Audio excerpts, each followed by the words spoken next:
दोस्तों, इस समय दुनिया का लगभग हर देश और शहर लॉकडाउन की स्थिति में है। इस समय आप जब भी कभी अपने घर से बाहर निकलते होंगे तो अपने शहर को खाली खाली सा पाते होंगे और सोचते होंगे कि लॉकडाउन के बाद ना जाने कब किसी शहर की सड़कों को खाली देखने को मिलेगा। पर क्या आप जानते हैं, दुनिया में पहले से ही ऐसे शहर मौजूद हैं जो पूरी तरह से खाली हैं और यहाँ रहने वाले लोग इन शहरों को किसी कारणवश छोड़कर चले गए। तो चलिए, क्योंकि हम आपको बताने वाले हैं दुनिया के ऐसे ही 10 शहरों के बारे में जो पूरी तरह से खाली हैं। 10 ऑर्डोस सिटी। ऑर्डोस शहर इनर मंगोलिया, चीन के 12 प्रमुख उप विभागों में से एक है।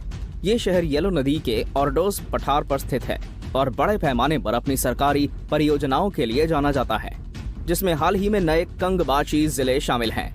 पर क्या आपको पता है, इस शहर को चीन में स्थित भूतों का शहर कहा जाता है। दुनिया भर के न्यूज चैनलों ने इसे भूतों का शहर कहकर संबोधित किया है, क्योंकि इस शहर की आबादी बहुत ही कम है। आपको यहाँ की सड़कों पर बहुत ही कम लोग देखने को मिलेंगे और यहाँ आकर आपको ऐसा लगेगा कि मानो आप किसी खाली जगह पर आ गए हैं। यहाँ बनी बिल्डिंग्स में कोई नहीं रहता और यहाँ की आबादी भी बहुत ज्यादा कम है। अब आप सोच रहे होंगे कि आखिर ये शहर खाली क्यों है और यहाँ कोई क्यों नहीं रहता।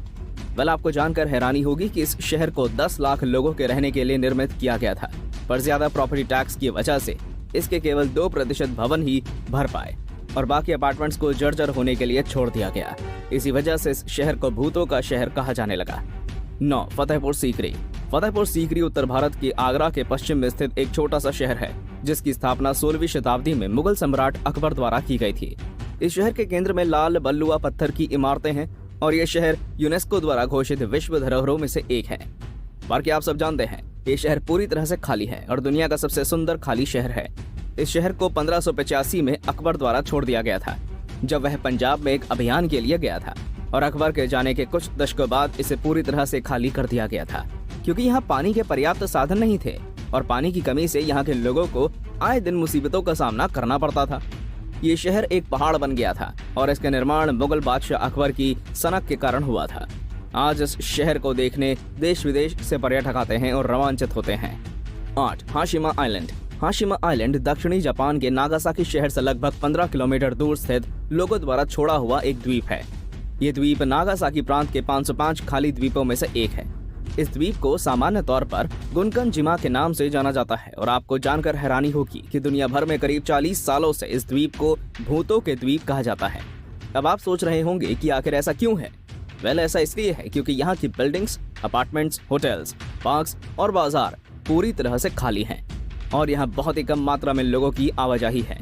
इस आइलैंड को लोगों द्वारा इसलिए छोड़ दिया गया था क्योंकि यहाँ के कोयले खनन में भारी गिरावट आ गई थी और इसी वजह से यहाँ सुविधाओं की कमी आने लगी और लोगों की आए दिन कई सारी मुश्किलों का सामना करना पड़ा, जिस वजह से लोगों द्वारा इसे छोड़ दिया गया। आज इस आइलैंड पर सिर्फ खाली बिल्डिंग्स और अपार्टमेंट्स मौजूद हैं जो कि जर्जर हो चुके हैं। 7 पिरामिडन। पिरामिडन नगर स्वालबार्ड के नॉर्वेयन द्वीप समूह पर स्थित एक रूसी कोयला खनन सेटलमेंट है, जो कि 1910 में स्वीडन द्वारा स्थापित किया गया था और 1927 में सोवियत संघ को बेच दिया गया था। इस नगर का नाम पिरामिडन इसके पास में स्थित एक पिरामिड के आकार के पहाड़ की वजह से पड़ा। इस शहर में थिएटर, लाइब्रेरी, म्यूजिक स्टूडियो और बड़े बड़े खेल मैदान बने हुए हैं। साथ ही यहाँ व्लादिमीर लेनिन की प्रतिमा भी स्थापित है। पर आपको जानकर हैरानी होगी कि इस नगर में अब कोई नहीं रहता और ये 2007 से पहले तक एक भूतिया नगर के नाम से चर्चित था, क्योंकि इस शहर की इमारतों के अंदर बहुत सी चीजें बनी हुई थी और यहाँ के लोग इसे जल्दबाजी में छोड़कर चले गए थे।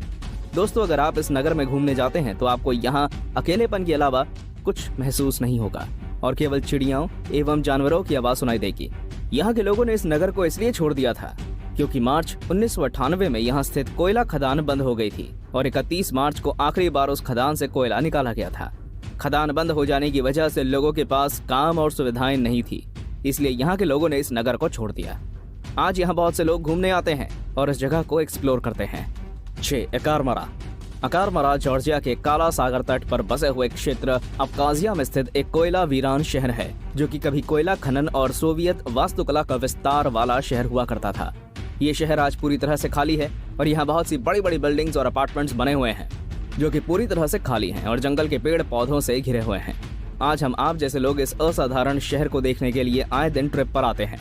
आज भले इस शहर को भूतों का शहर कहा जाता हो, पर 1980 के दशक की शुरुआत में यहाँ भी करीब 40,000 लोग रहते थे, जो कि आज सिमट कर मात्र कुछ 100 लोगों में रह गए हैं। अब आप जरूर सोच रहे होंगे कि आखिर ये शानदार और खूबसूरत शहर वीराने में कैसे तब्दील हो गया। ऐसा इसलिए हुआ क्योंकि यहाँ स्थित कोयला खदानें बंद हो गई और सोवियत संघ का भी अंत हो गया, जिसकी वजह से काफी लोगों ने यहाँ से पलायन कर लिया, जिसकी वजह से आज यहाँ की बड़ी बड़ी बिल्डिंग्स में कुछ एकमात्र लोग रहते हैं। दोस्तों, फंड की कमी की वजह से यहाँ पर्यटन को भी बढ़ावा नहीं मिल रहा है, इसलिए यहाँ बहुत कम लोग ही घूमने आते हैं। 5. गोल्डफील्ड नेवाडा में स्थित एक शहर है जो कि सोने की खोज के कारण 20वीं शताब्दी के पहले दशक में एक बूम टाउन था। 1903 से 1940 के बीच गोल्डफील्ड की खानों ने तब की कीमतों के हिसाब से करीब $8 करोड़ से अधिक का उत्पादन किया था। 1923 में आग लगने के कारण इस शहर का ज्यादातर हिस्सा नष्ट हो गया था, लेकिन भाग्यवश कुछ इमारतें उस आग में भी सुरक्षित बच गई थी, जो कि आज भी यहाँ मौजूद हैं। पर क्या आपको पता है, इस सोने के शहर में बहुत ही कम लोग रहते हैं और इसकी ज्यादातर बिल्डिंग्स आज भी खाली हैं, जिन्हें देखकर लगता है कि इनमें रहने वाले लोग इन्हें बिना किसी चेतावनी के बहुत ही साधारण तरीके से छोड़ गए थे। और ऐसा इसलिए है क्योंकि इस शहर के लोगों का मानना था कि ये शहर डरावना और भूतिया है। हालांकि इस शहर में और इस शहर के आसपास के क्षेत्र में आज भी सोने की खोज जारी है। बहुत से लोगों के मुताबिक इस शहर के गोल्डफील्ड नामक होटल में भूतों का बसेरा है और सब उस होटल में जाने से डरते हैं। 4. कुल्धारा भारत के प्रमुख राज्य राजस्थान के जैसलमेर जिले का एक गाँव है, जिसकी स्थापना 13वीं शताब्दी के आसपास हुई थी। ये गांव कभी पालीवान ब्राह्मणों द्वारा बसा हुआ एक समृद्ध गांव था, पर आपको जानकर आश्चर्य होगा कि इस गांव को 19वीं शताब्दी के शुरुआती दिनों में कुछ अज्ञात कारणों के चलते छोड़ दिया गया था। लोगों द्वारा इस गांव को क्यों खाली कर दिया गया था, आज भी इसका कोई ठोस प्रमाण नहीं है। पर क्या आप सभी जानते हैं, कुछ स्थानीय लोगों के दावों के मुताबिक इस गाँव को जैसलमेर के मंत्री सलीम सिंह द्वारा गाँव के लोगों का उत्पीड़न करने की वजह से छोड़ दिया गया था, पर आज भी इसके कोई पुराने लेख प्राप्त नहीं हुए हैं। कई जानकार मानते हैं कि इस गांव को पानी की कमी की गंभीर समस्या से जूझना पड़ा और इसलिए यहाँ की पूरी आबादी ने पलायन कर लिया। और 2017 के एक अध्ययन को जानकर आपको हैरानी होगी, क्योंकि इस अध्ययन में बताया गया है कि इन लोगों द्वारा इस गांव को छोड़ने का कारण भूकंप था। आज बहुत से लोग इस गांव में घूमने आते हैं और इसे एक्सप्लोर करते हैं।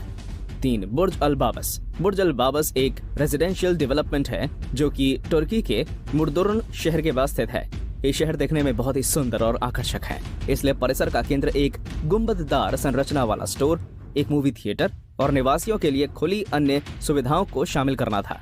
इन संरचनाओं का निर्माण विदेशी खरीदार को लुभाने के लिए किया गया था और इसलिए इसे किसी महल की तरह बनाया गया था। इन्हें बनाने का प्रमुख कारण विदेशी निवेश था, पर आज भी ये कस्बा पूरी तरह से खाली है क्योंकि तुर्की में तेल की कीमतों में भारी गिरावट आ गई और वहाँ अस्थिरता भी बढ़ने लगी, इसलिए ये आवाज बिक नहीं पाए और खाली रह गए। 2. मांडू मध्य भारतीय राज्य मध्य प्रदेश का एक प्राचीन शहर है जो कि इंदौर जिले से करीब 100 किलोमीटर की दूरी पर स्थित है। ये शहर पत्थर की दीवारों से घिरा हुआ है। ये शहर अपने अफगान वास्तुशिल्प विरासत के लिए भी जाना जाता है। इस शहर का इतिहास बहुत ही पुराना है और सन 1401 से 1561 के बीच ये मुस्लिम साम्राज्य की राजधानी था। पर क्या आपको मालूम है, ये शहर लगभग 400 साल से वीरान है और यहाँ रहने वाले लोग इस शहर को छोड़कर चले गए थे और तभी ये शहर एक गाँव के रूप में सिमट कर रह गया, जहाँ सिर्फ कुछ लोग ही रहते हैं और जहाँ के ज्यादातर हिस्से भी खाली होते हैं और जहाँ के ज्यादातर हिस्सों में खेती होती है। इस शहर के पास से नर्मदा नदी निकलती है जो कि इस शहर को रहने योग्य बनाती है। अब आप सभी के मन में जरूर ये ख्याल आ रहा होगा कि इस शहर में रहने वाले लोगों ने आखिर इस शहर को क्यों छोड़ दिया। पर आज भी इस बात के बारे में कुछ पता नहीं चल पाया है कि इस छोटे से शहर को लोगों द्वारा क्यों छोड़ दिया गया।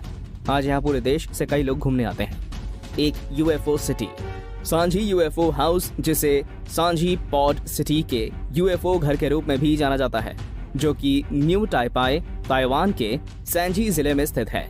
इस सिटी में बने घरों का आकार यूएफओ की तरह है और ये दिखने में बड़ा ही आकर्षक लगते हैं। पर इतना आकर्षक होने के बावजूद भी ये शहर पूरी तरह से खाली है क्योंकि इसमें कोई नहीं रहता और यहाँ रहने वाले लोग इस शहर को छोड़कर चले गए थे। एक और इतना खूबसूरत शहर को छोड़ने का कारण इसके निर्माण के समय घटित हुई कुछ अप्रिय घटनाएं थी, तो वहीं दूसरी ओर इस शहर को छोड़ने का प्रमुख कारण इसके आसपास के क्षेत्रों में हो रहा विकास था, जिसकी वजह से यहाँ के लोगों ने बेहतर जीवन की तलाश में इस शहर को छोड़ दिया और तभी ये शहर वीरान हो गया। Subscribe now and press the bell icon. Never miss an update.